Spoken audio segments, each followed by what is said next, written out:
but also over our tax code. Just 5 weeks before Election Day, Trump is hoping to quickly turn the tables on Hillary Clinton. Trump and his surrogates arguing that the report is proof of his financial savviness. We're likely to hear much more as Trump campaigns in Colorado later today. That's where we find our Alicia Acuna, who's live in Denver. Alicia?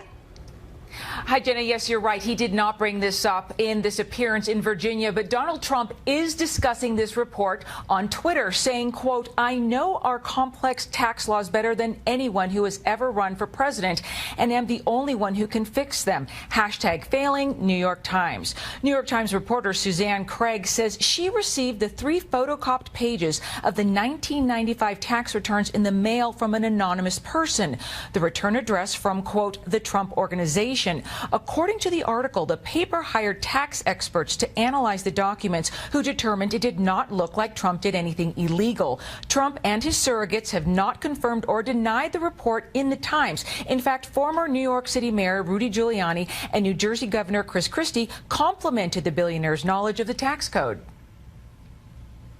The New York Times does not have any information in that story that says Mr. Trump did not pay taxes. All they did was quote the law, which says if you have that kind of loss, that you can use that kind of loss to offset income for 18 years. Now, Secretary Clinton did not miss this opportunity, tweeting, quote, 3 pages of Trump's tax returns confirm he's a business failure who's gotten rich at your expense. Imagine what he's hiding in the rest. And Jenna, Trump does have 2 stops here in Colorado. As you know, this is a toss-up state. He has already committed more than $600,000 for advertising here. Interestingly enough, Hillary Clinton actually decided to stop spending money on advertising here earlier in the summer. The last time she was in Colorado was early August. Jenna. Alicia, thank you. So Trump surrogates are using the same talking point to defend him after that New York Times report emerged over the weekend. They call Trump a, quote, genius for legally avoiding federal income taxes. What it shows is what an absolute mess the federal tax code is, and that's why Donald Trump is the person best positioned to fix it. There's no one who's shown more genius in their way to maneuver around the tax code and to rightfully use the laws to do that. Absolute genius. First of all, we're talking about 26 years ago. Perfectly legal. Should get that straight immediately. This is a perfectly legal application of the tax code, and he would have been a fool not to take advantage of it. And let's bring in David Catney, senior politics writer for U.S. News and World Report. How much is this issue likely to hurt Donald Trump's candidacy? So I think there's 2 parts to it. I think the part on Trump possibly evading taxes for 20 years, although they haven't admitted it, they're coming very close to saying that he did so. I don't think his supporters are going anywhere on that. I think that he is someone who, from the beginning of his campaign, has billed himself as someone who has gamed the system, an insider who has used all the rules to maneuver his advantages in the political system. And I think that is the defense he will use. That is the defense that his supporters are using. But I think the second piece to this is a little more damaging. The $916 million loss, the business loss that he took in the 1990s. I mean, the predicate of Donald Trump's entire campaign is that he's a brilliant businessman. But he took huge losses on his Atlantic City casinos, on the New York Plaza, and on the airline. So I think the question would be, from critics and skeptics, is if you're such a great businessman, if you can cut any deal, what happened in the 1990s? Why were you not able to make those a success? And why did you have to take such a stunning loss? So this is, what, 8 years after The Art of the Deal came out, million-selling book that really made Donald Trump a household name all over the country. You're saying if he loses $1 billion, almost $1 billion in 1995, that hurts his case. I'm just saying that this is his entire premise for his candidacy, is that he is a businessman who knows how to cut deals, who hires thousands of people, who creates success. And I think if you look into this entire story, yes, there's the one question of did he pay taxes, which is getting the focal point of attention. I think it's a legitimate question. But I think the more damaging part is looking at, well, why did he take such a loss if he is such a successful businessman? Let's drive down into these businesses a little bit more. I'm from New Jersey. I know what Atlantic City looks like. They're on hard times now. And a lot of it has to do with the Trump casinos sitting on the boardwalk looking dilapidated. What happened? Why couldn't you make that a success? I think those are the questions that he may have to answer after, if he can maneuver past the tax question. I think this is the real heart of questions that he will need to answer in the coming days. Well, you heard Rudy Giuliani, who is a Trump supporter, say, you know, look, this is the law. The law allows it. It's not illegal. Giuliani, a former federal prosecutor, a guy who knows the law well. He also said, you know, he evoked comparisons to people like Steve Jobs and even Winston Churchill, guys who were well down in their lines of work and came roaring back to literally change the world. Can that comparison, I mean, is it apt here? I think it's tough to compare Trump to Churchill. I think that is a stretch for most people. Look, he definitely came back in the sense of building back his brand and putting out The Apprentice. But now there's another troubling story about the conduct that he exhibited while he was involved in that show. So, again, the overarching point is that Donald Trump is on defense again. We're 5 weeks out. He is behind in this campaign by anywhere from 5 to 7 points in most states. The first debate, he took a bigger hit. So now he's on defense. And every day he's explaining, whether it be the tax returns, whether it be why he lost so much money in Atlantic City on properties there, or his conduct during The Apprentice. That is a lost day for Donald Trump, and he needs to be adding to his voter tally, not explaining you know, critiques of his candidacy that could cost him voters. Our latest Fox poll has him down by 5. That's a national result. David Katniss, always good to have you on. Thanks, David. Thanks, John. Well, this flurry of news right before the vice presidential debate where the nominees are preparing for their turn in the spotlight. Our next guest tells us how that debate between Mike Pence and Tim Kaine may impact the election.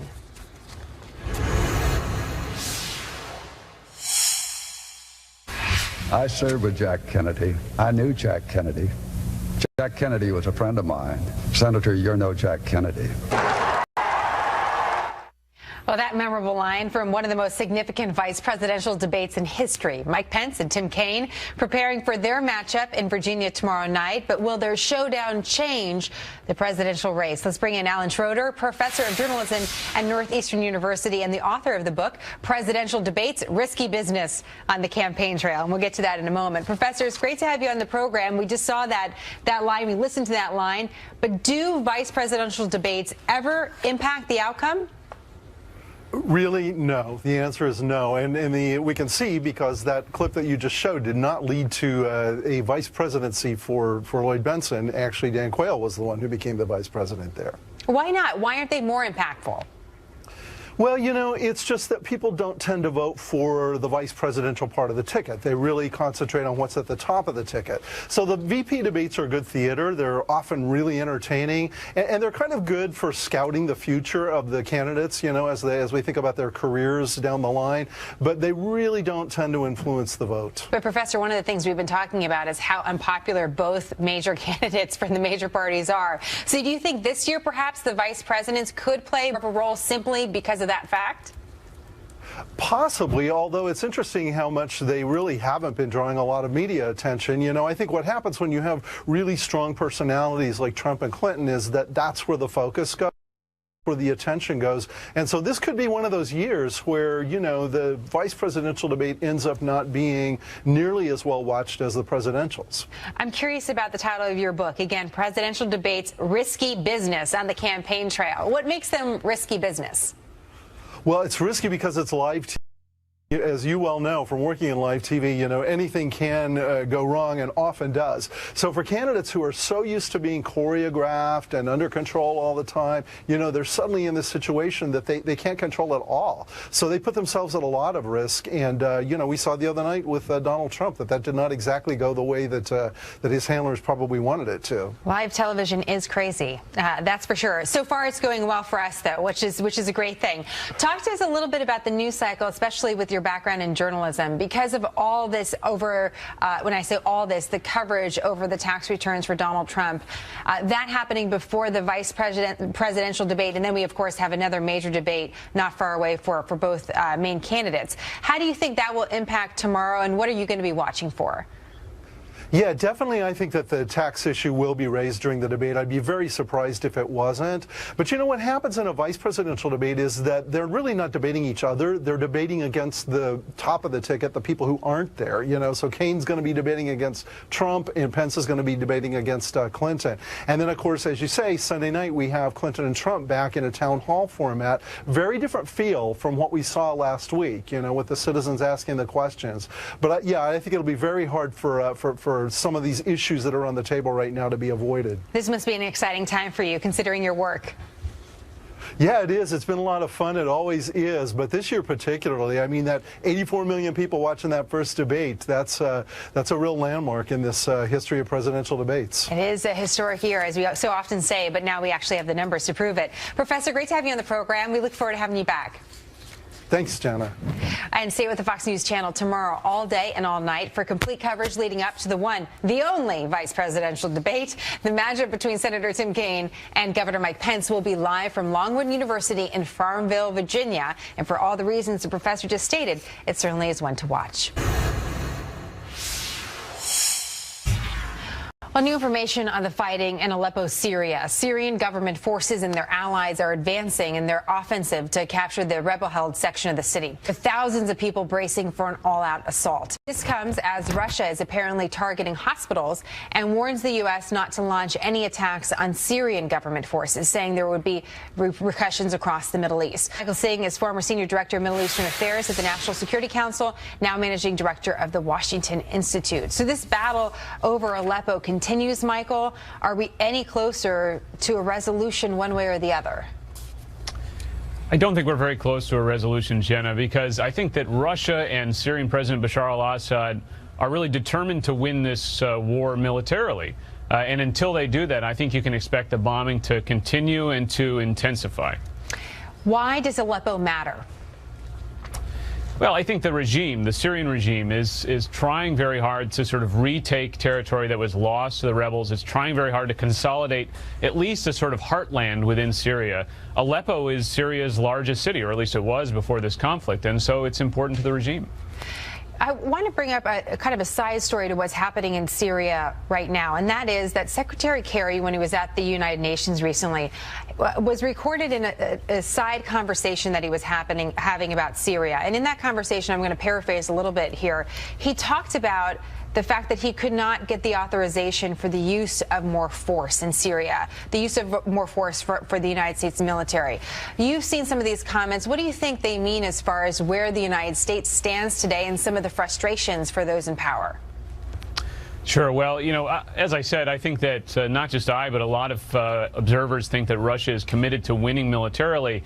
And really the only way to perhaps deter them from that view would be to convince them that they can't win militarily. And I think that Secretary Kerry, Secretary Clinton before him, David Petraeus, who was CIA director, have made the argument for basically imposing costs on Russia, for raising the costs to Russia for its actions in Syria.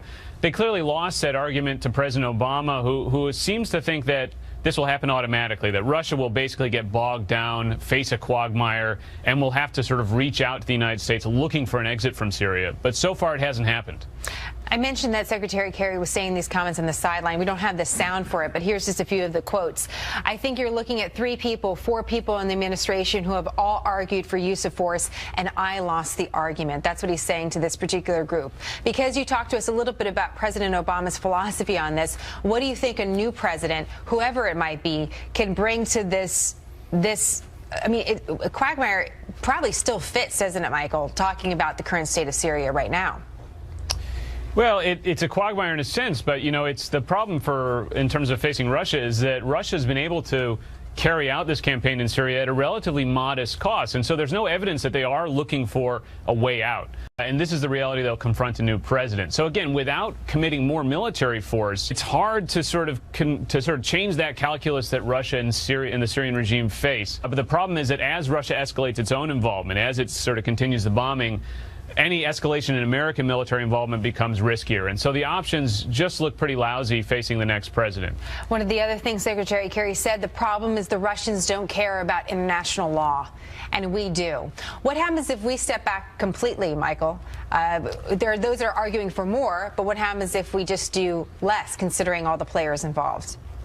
Well, look, Jenna, we see the tragedy playing out in Syria. Hundreds of thousands of people dead, millions of refugees, children trapped in places like Aleppo.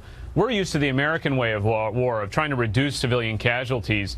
It seems to me that these strikes on hospitals and schools are, in fact, intentional and are meant to break the will of the population and of the rebels in Syria. And I think if we step back, and frankly, we already have stepped back quite a bit, we'll simply see more of the same. We're not going to suddenly see a sort of ceasefire or an end to this war. But now, if we suddenly decided to step in, you're also saying that perhaps it could be riskier for us. It could be a more dangerous situation than it was a year, 2, 3 years ago? Well, I think our options are worse than they were then. And I think what our military worries about is an inadvertent confrontation with Russia. And there's no discounting that that is a risk. The problem, though, is that even if we were to, as I said, step back, the threat to our interests, whether it's from ISIS or just from the tremendous instability that this is generating, remains. And so I think the next president is either going to have to look at some kind of targeted strikes against the Assad regime or the Iranian-backed militias there, safe zones like Secretary Clinton has called for, or increased funding to the rebels. At this stage, there aren't too many other options that present themselves. You know, Michael, all I can think about, and I know you're a dad as well, is the hundreds of thousands of people inside Aleppo and otherwise in Syria who haven't chosen a side yet and are just trying to live their lives, and they don't have the money to leave, so they can't leave, and they're stuck. And what happens to them? They are stuck, and I think they feel as though they've been abandoned by the world, Jenna. And that's dangerous for lots of reasons, because obviously we've seen jihadism grow in that part of the world, and you think about these children who can't go to school and who are growing up in this environment and what that means for the future of the region. But it's also, I think, a tremendous stain on our own sort of consciences and our own morality here in the West. And I think it's something we'll be judged pretty harshly for in history. Yeah, whether or not we're complicit in all of this, I think is such a big question. And it's one here we are 5 years later still talking about this. Michael, we'll be talking about it in the future, I'm sure. Thank you so much. Thank you, Jenna. Illegal immigrants surging across the U.S.-Mexico border recently. How Border Patrol is trying to handle the children and families flooding into the country from Central America.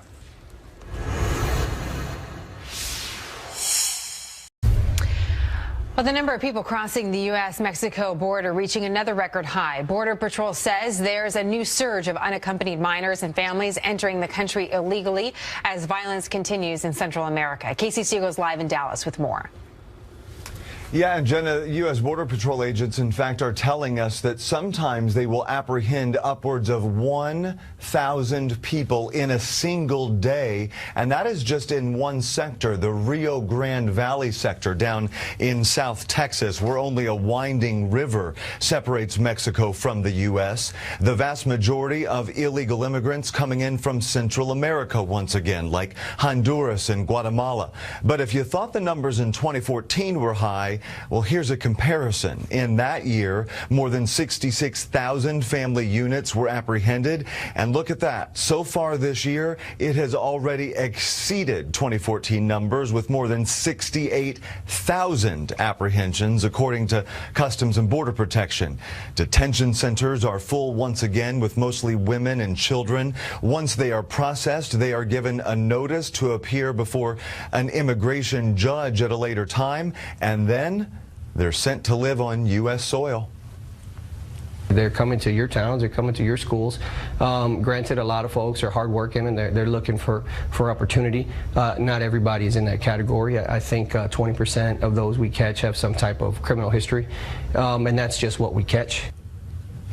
Volunteers like Catholic Charities of the Rio Grande Valley see this as another humanitarian crisis, and instead of judging, Sacred Heart Church has set up shop. Their goal is to help these immigrants in a time of need. We provide them with an opportunity to clean themselves up, take a shower, get clean clothing, get hygiene items so they can really refresh themselves up, get a nice soup, call home, call their family, and basically restore their dignity. Now, agents blame this surge quickly on a couple of things. Number one, a porous border.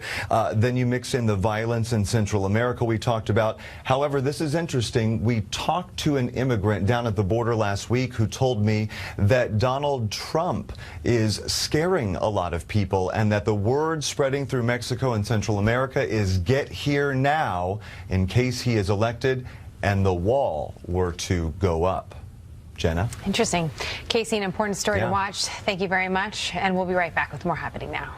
Leaked tax documents from Donald Trump and audio from Hillary Clinton are now public, but it appears to be business as usual on the campaign trail for either candidate today. Clinton is in Ohio this hour gearing up for a speech on the economy. Trump is heading for Colorado, where he'll hold a couple of rallies tonight. This as their running mates prepare to square off on the debate stage tomorrow in the swing state of Virginia. We have live Fox team coverage. Fox News contributors Joe Trippi and Karl Rove are standing by with their analysis. But first, let's get the latest from the campaign trail. Blake Berman is following the Trump team, but we begin with Rich Edson in Hillary Clinton's adopted hometown of Chappaqua, New York. Rich? Hey, good afternoon, Jenna. And Hillary Clinton has just landed in Ohio. She has two events there today, one in Toledo, one in Akron. Ohio is one of those contested swing states that could decide the outcome of this election, as Ohio has in previous elections. The Real Clear Politics average of polling shows a very tight race there right now, with Hillary Clinton trailing by about 2 percentage points to Donald Trump. In Ohio, a campaign ad says Hillary Clinton will discuss the economy. She will also join Democrats and Republicans in Congress who have slammed Wells Fargo and Mylan Pharmaceuticals of late. Wells Fargo was charged and said that it created unauthorized accounts to boost its sales numbers. Mylan Pharmaceuticals creates EpiPens, sells EpiPens, and that price has increased hundreds of dollars over the last several years. So that campaign aide says that Clinton will announce a plan to make it easier for consumers and the government to confront and take action against what they call bad corporate actors. Certainly sounds like a page out of Bernie Sanders' campaign playbook. Sanders continues to campaign for Hillary Clinton as Clinton tries to make sure that his voters show up and support her on Election Day amid concerns that they will not. Sanders is also reacting to that story over the weekend, the leaked audio that came out of Hillary Clinton describing why it is younger voters support Bernie Sanders. She gives the example of a barista or somebody with a college degree living in their parents' basement who does not get the job and cannot get the job that they want, and saying that's the reason why they've turned to Bernie Sanders' political revolution. Sanders' response? She's right. What she was saying there is absolutely correct. That is, you got millions of young people, many of whom took out loans in order to go to college, hoping to go out and get decent paying, good jobs. And you know what? They're unable to do that. Sanders is campaigning for Clinton in Iowa today. Meanwhile, in Ohio, Hillary Clinton has just picked up a local endorsement, that of LeBron James, though a campaign aide says not to expect the NBA champion to spend the afternoon with her in Akron, which is his hometown, where she's giving an event. Back to you. We'll watch her there. Rich, thank you. Republican candidate Donald Trump on defense as new revelations about his taxes raise questions about transparency and his business record. The New York Times reports Trump might have legally avoided paying federal income tax for up to 18 years by claiming almost $1 billion in losses in 1995. Just 5 weeks before Election Day, Trump is hoping to quickly turn the tables on Hillary Clinton as he campaigns in Virginia and Colorado today. Blake Berman, live in Washington with more. Blake. Hi there, John. And there was no mention whatsoever of that New York Times article earlier this morning at Donald Trump's first public appearance of the day. The Trump campaign appears to be trying to get away from the question of Trump's taxes, as we are told that later today, Trump will focus on what he views as Hillary Clinton's ties to special interests. Senior campaign aide telling Fox that during 2 stops in Colorado later today, Trump will try to pivot back toward that theme, accusing Clinton of several things, including pay to play, having too close a ties to Wall Street, and adding that Clinton would put the White House up for sale. Now, Trump hasn't trotted out those lines just yet today. Earlier this morning in Virginia, in front of a group of veterans, Trump instead focused on Clinton's email setup. We don't want to have any servers in the basements, by the way, folks. Is anybody here? Has anybody in this group? I know our congressman hasn't done it. Has anybody put a server in their basement? Oh, boy. Now, Trump is also getting some criticism right now for a comment that he made at that event about vets and mental health problems. Trump telling those in the room, quoting here, "You are strong and you can handle it, but a lot of people can't handle it." What the critics are focusing on is why he said some are strong, but others necessarily might not have been able to handle those mental health issues. Meantime, John, when Trump arrives in Colorado this afternoon, he will be greeted with some tough poll numbers in that state. A new Monmouth University poll out just within the last few minutes here has Clinton leading Trump in Colorado by double digits, up 49 to 38 in a four-way race. John? Blake Berman reporting live from D.C. Thanks, Blake. All right, let's talk about all of this with our panel. Joe Trippi is the former campaign manager for Vermont Governor Howard Dean, and Karl Rove, former senior advisor and deputy chief of staff to George W. Bush. Both are Fox News contributors. Great to have you both. Karl, you just published a piece on FoxNews.com. Literally, it's being published as we speak right now. And in it, you write, the tax bomb has now exploded. What's the fallout, in your opinion? Well, I think it depends on how this is litigated over the coming week. I think it's a mistake for the Trump surrogates to go out and say, oh, he's a genius. That suggests that he found some special way to jimmy the tax code to his advantage. I think it'd be better for them just to come forward and say, look, our tax code says if you have losses and you're filing, you can take those losses and use them to offset for future income. Otherwise, we'd have small businesses that were losing money but still having to pay taxes on non-existent profits. So I think they ought to be just sort of straightforward about it and say, of course, he had big losses from casino and other business. He took those in 1995. He could use that to offset for future income. That's the way the tax system is. And anybody who suggests that if you got losses, you ought to pay taxes on them is nuts. And go straight back at her, force her to be heard one way or the other on it. Joe, if the Trump team is more straightforward about it, do you think this goes away? No, I don't think it's going to go away. I think I agree with Karl. I think they've totally mishandled it and sort of played right into where the Clinton campaign wants to go, which is, you know, he got this huge, almost $1 billion tax break, and now his tax proposal is to get rid of the estate tax or change the estate tax, which saves his family even more billions. So they're going to keep pushing this and pushing it, and they've got to come up with a better response. I don't think this "he's a genius" thing is helpful right now. You know, if you look at it, the list of quote-unquote bombshells for both candidates during this election cycle, it's actually insane. I was trying to list some of them. Hillary Clinton, you have the pay-to-play scheme for the foundation. You have questions over a personal server in Benghazi. You have the deplorable comments. You have the fainting episode. For Donald Trump, you have the comments about women, the beauty queen, the apprentice, the tax returns. You have the debate on the birther issue. I mean, we're still several weeks away from the election, Karl. So I wonder how timing comes into this and what else is there out there for either of them. Well, we don't know, but there's likely to be more. On her side, we're likely to have emails. We're being promised a dump from WikiLeaks. But look, here's the deal. These things are, it depends on how you respond to them.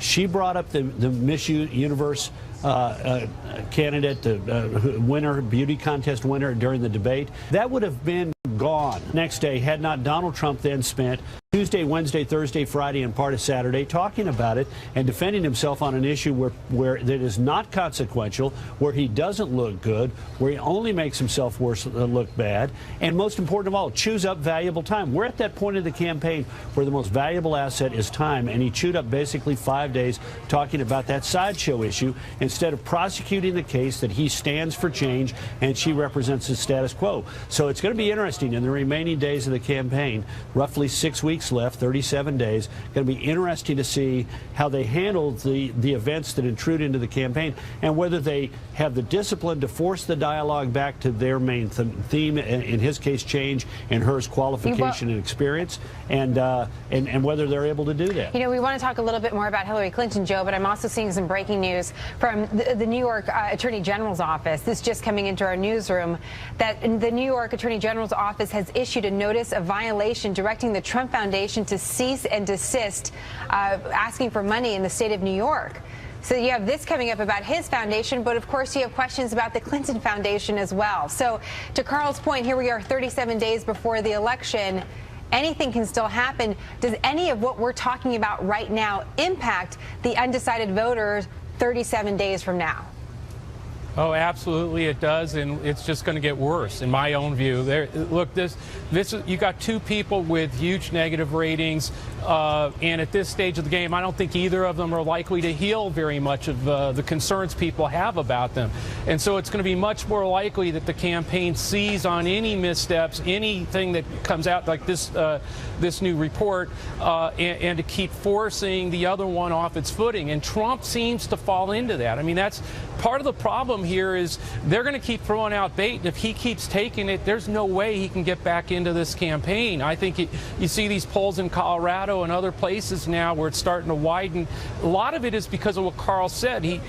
She pushed out on the Miss Universe thing, and he followed up for 4, 5, 6 days, fell right into it. If he takes that bait now and keeps doing that, that is what the Trump campaign's got to guard against. Well, we'll see how he behaves, also what happens at the debate in Virginia where you are, Joe. Just for a little bit more information from the New York AG's office, apparently they're putting this cease and desist order into effect because the foundation failed to register with the Charities Bureau and has failed to provide annual financial reports and an annual audited financial statement. So that's why they're saying you can no longer essentially raise money in New York.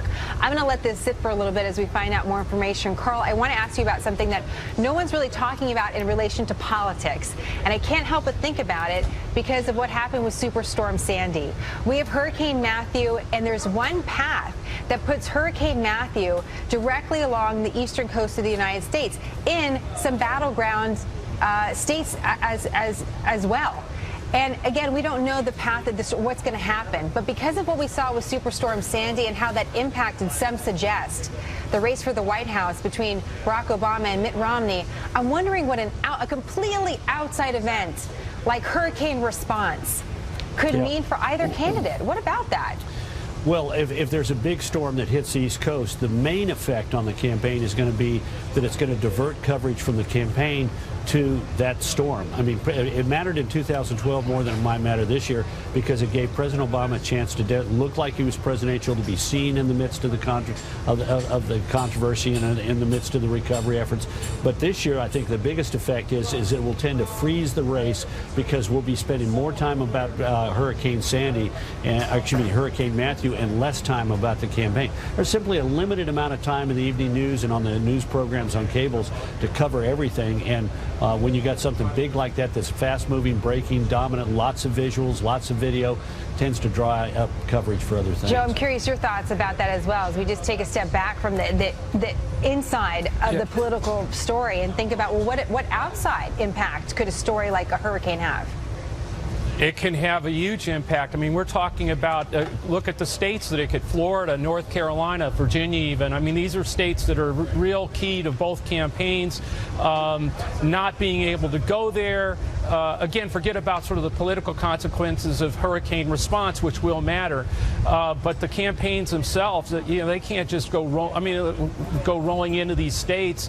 If there is, if there are emergency services that need to happen, these kinds of things are going to take resources away and distract, and the news coverage is going to be about the hurricane, not about either of them. And of course, the hurricane, the protection of Americans is the most important part of this story. Right. But I can't help but think about it, considering the path and also the news of the week. Carl, Joe, great to have you both. We look forward to talking to you as always. Thank you.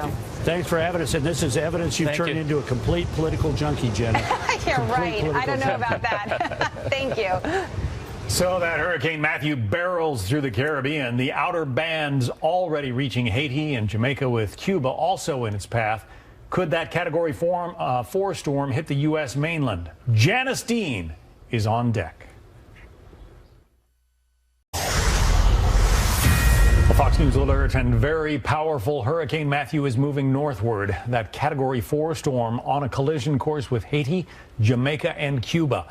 And there's a big question mark about the U.S. East Coast. Our senior meteorologist, Janice Dean, is live in the Fox Extreme Weather Center. How's it looking, JD? Oh, John, Scott, this is going to be a potentially catastrophic storm for Haiti.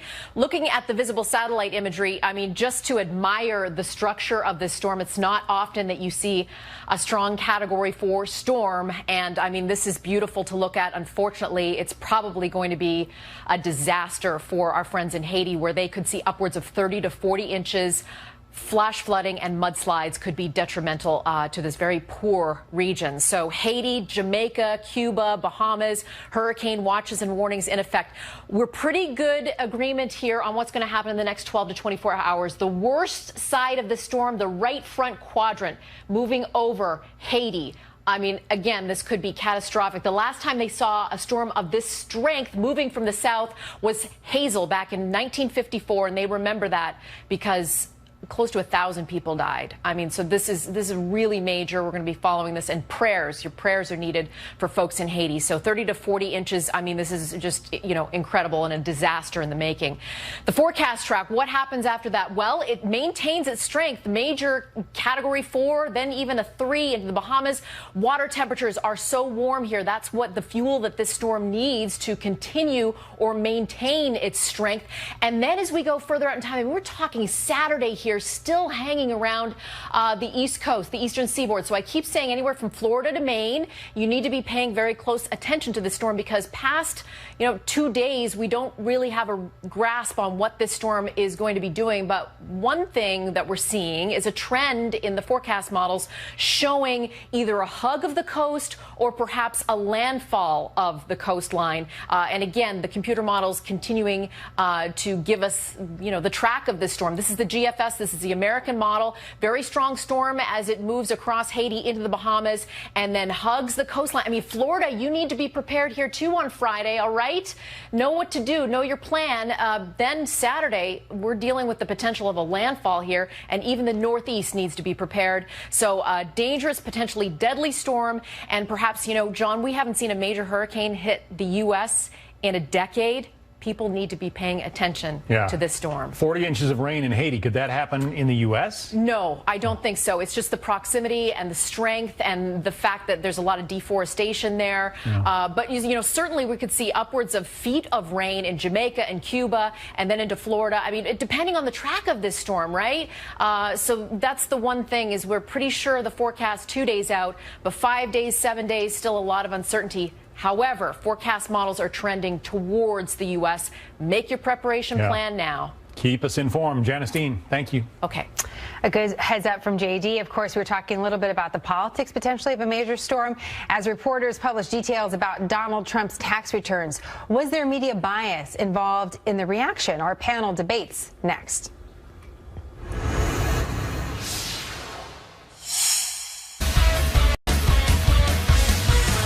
Welcome back, everyone. So last week I was absent from our show because I was invited to be the keynote speaker at an event honoring a very special role in our Navy.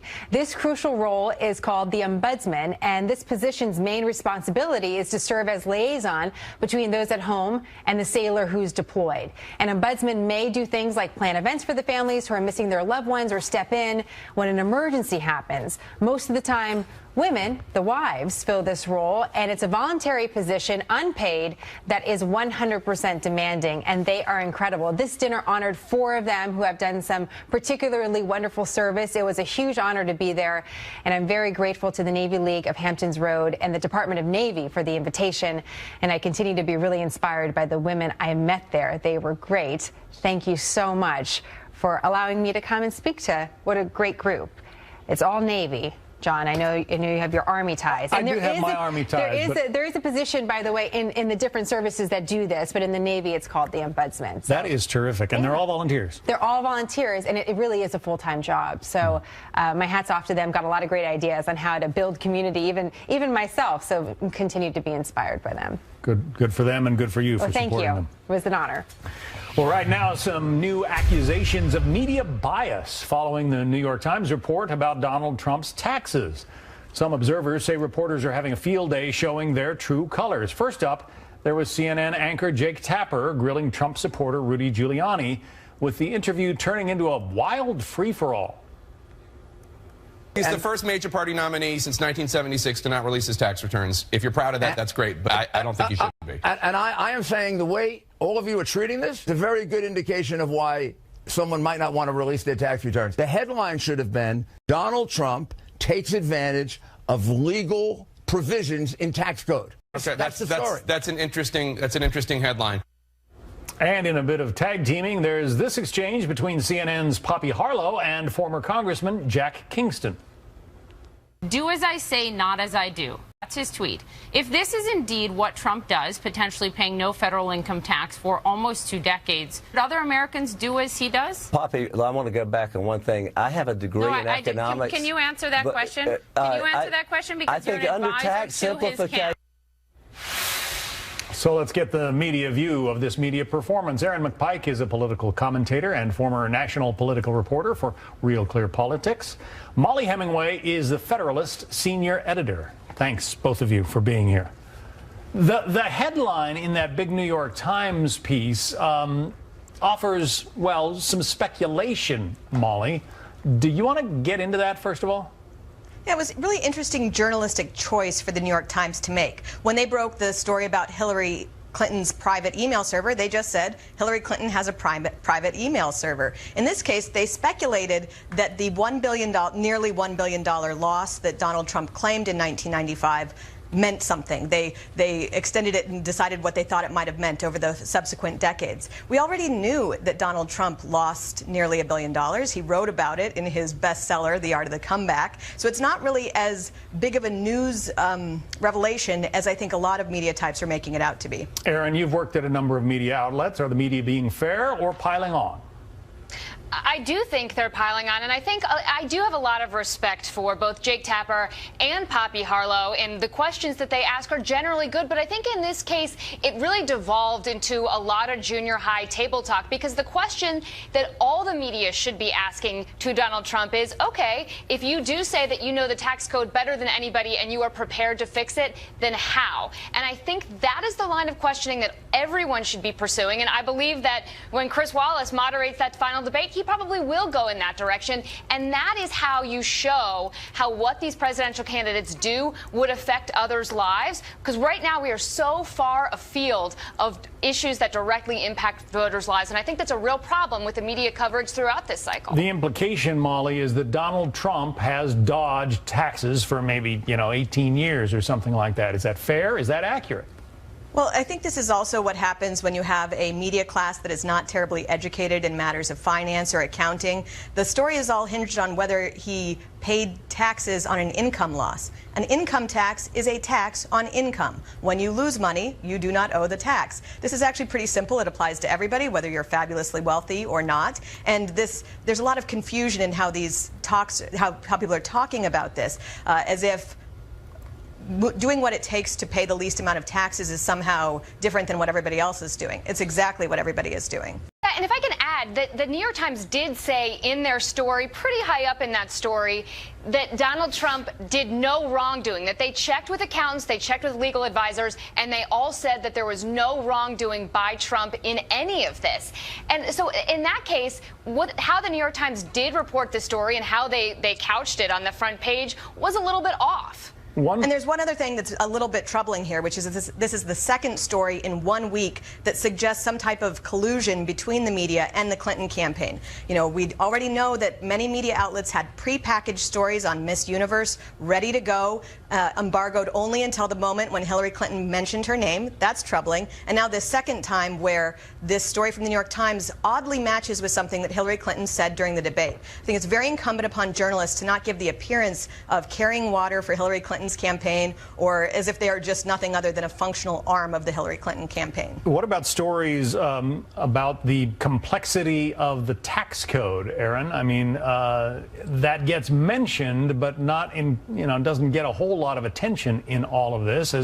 As Molly says, if you lose $1 billion, you haven't earned income, and you are able to deduct those losses. Well, and I think that would be another thing for the media.